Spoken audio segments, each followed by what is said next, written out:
Tom cruise তার পরবর্তী mission impossible সিনেমার জন্য কিছু স্টান্ট করছেন এবং এটা দেখে লিটারালি ঘাত পা কেঁপে যাওয়ার মতো। প্রায় 62 বছর বয়সের একটা মানুষ, এই বয়সে তো আমরা অধিকাংশ মানুষদের বৃদ্ধ বলি। এখন অনেকেই বলবেন যে এবারটা পাগল এবং লাকি, নইলে এরকম ভয়ঙ্কর কিছু স্টান্ট করতে করতে সে ঠিক আছে কি করে। দেখুন, সব ক্ষেত্রে লাক কাজ করে না।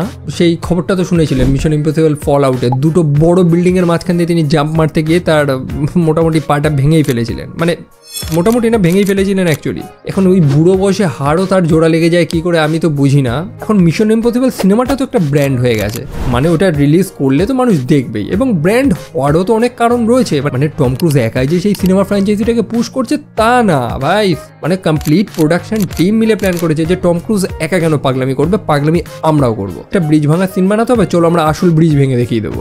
এরকম একটা তারা প্ল্যান করেছিল, যদিও শেষ টাইমে তাদের প্ল্যানটা ব্যর্থ হয়।